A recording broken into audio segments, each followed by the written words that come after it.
Hola, ¿qué tal? Bienvenidos al canal. Hoy inauguramos serie. Hoy inauguramos el siglo XVIII español. Hoy inauguramos la serie sobre uno de los últimos grandes militares españoles, uno de los últimos grandes héroes, don Bernardo de Gálvez. Vamos a hablar de don Bernardo de Gálvez y vamos a hablar de sus orígenes. Entonces, bueno, contexto. La España de los primeros Borbones, la España del siglo XVIII, 1746. Ahí es cuando nace don Bernardo de Gálvez, en un pueblo de la serranía de Málaga, ¿vale? En un pueblo muy pobre de la serranía de Málaga, y parecía que, como el resto de sus antepasados, iba a estar destinado a seguir siendo un jornalero. Pero en la Nueva España borbónica, pues había opción al ascenso social, ¿no?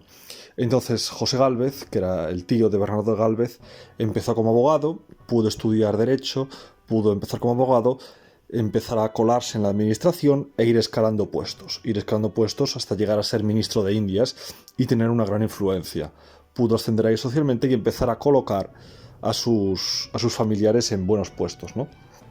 Entonces, ahí es donde empezó a colocar a nuestro protagonista, al joven don Bernardo de Gálvez, que desde muy pronto empezaría a mostrar inquietudes militares. Entonces, gracias a las influencias de su tío con el ejército francés, consiguió que enchufaran a Bernardo de Gálvez en un regimiento francés, en el Royal Cantabre, o algo así como se pronuncie. Y nada, es llamativo que la primera experiencia de don Bernardo de Gálvez, que destacaría como militar español, fuera en el ejército francés, sirviendo en el ejército francés. En ese momento hay que decir que España y Francia eran aliados por los pactos de familia, ¿no?, entre los Borbones franceses y los Borbones españoles.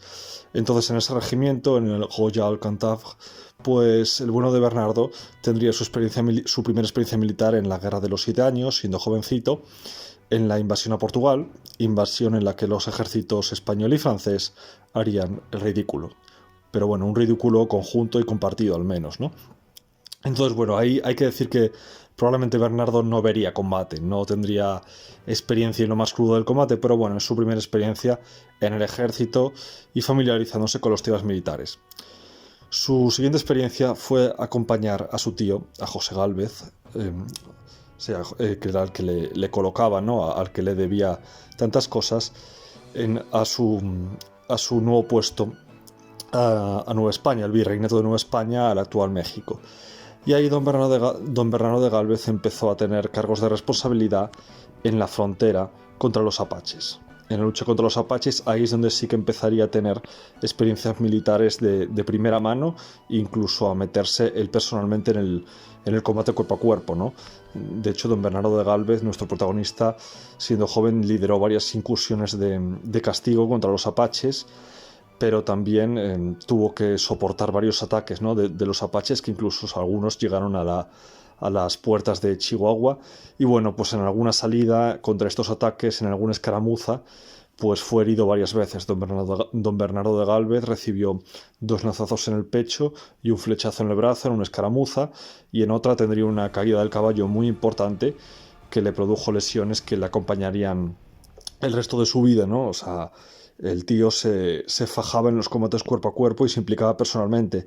Escribió un manual, un tratado, explicando pues su experiencia con los apaches, su experiencia en la guerra de frontera y sus recomendaciones y las propuestas que él tenía para cambiar la situación, ¿no? Él alababa y elogiaba al enemigo, a los apaches, y los entendía un poco, ¿no? Se expresaba con empatía hacia ellos, decía que bueno, que ellos atacaban la frontera con el Imperio Español, con el Virreinato de Nueva España, porque estaban en una situación de necesidad, de angustia económica y de hambre, y que si de alguna forma desde los poderes centrales, desde el Virreinato, se encontrase una forma de que los apaches no tuvieran esa angustia económica, pues no se producirían estos ataques. También alababa mucho a los soldados criollos, incluidos a los mestizos y mulatos, y alegaba que ningún soldado del Imperio Español, solo por venir de Europa o por tener la piel blanca, debería tener más privilegios que un autóctono mulato o mestizo, ¿no? Algo realmente palabras bastante avanzadas para su tiempo, pero bueno. Después de estas experiencias contra los apaches, que le dejaron heridas y le dejaron secuelas, volvería a Europa e ingresaría en la Academia Militar. En esta Academia Militar donde se filtraban ya, donde ya se forjaban estas nuevas ideas de lo que tendría que ser el ejército, un ejército basado en la racionalidad, en la racionalidad, en la fría lógica calculada y no tanto en criterios emocionales, impulsivos o de valor ciego, ¿no? Que era lo que había imperado hasta ahora en esto de en esta segunda mitad del siglo XVIII empezaban ya a operar criterios racionales, fríos y lógicos, y don Bernardo de Gálvez, nuestro protagonista, era muy así. Entonces empezó a trabar amistad con varios personajes importantes del ejército, incluido con O'Reilly, ¿no? O'Reilly, que fue el que dirigió la expedición española contra Argel. Entonces O'Reilly fue el que le asignó a Bernardo de Gálvez el mando de una compañía de cazadores del Regimiento de Infantería de Sevilla, y al mando de esa compañía de cazadores, pues don Bernardo de Gálvez participó en la expedición española para intentar conquistar Argel. Expedición que terminaría en un fracaso porque el desembarco se realizó de forma muy precipitada y los soldados se amontonaban en la playa y se apelotonaban estorbándose unos a otros porque la logística no se coordinó bien y eran víctimas de la artillería argelina. Luego se retiraron, pero la retirada también se realizó con desorden y fue un poco desastre. Pero bueno, don Bernardo de Gálvez fue de los últimos en retirarse. Él y su compañía de cazadores, ¿no? Fueron de los últimos en retirarse y por eso ganó méritos y fue ascendido a teniente coronel.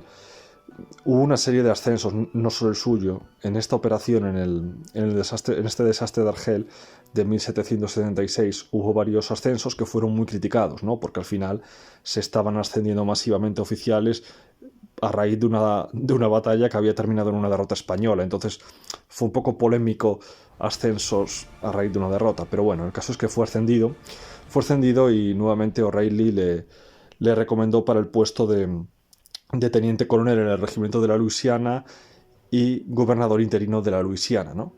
Porque la Luisiana era un territorio que acababa de ser asignado a España, acababa de ser cedido a España por Francia, porque bueno, tanto Francia como España habían sido derrotadas y humilladas en la Guerra de los 7 Años por Gran Bretaña y habían perdido territorios. Y como Francia había perdido prácticamente todas sus colonias, había perdido todo lo que es, sí, la parte de Quebec y demás, ¿no?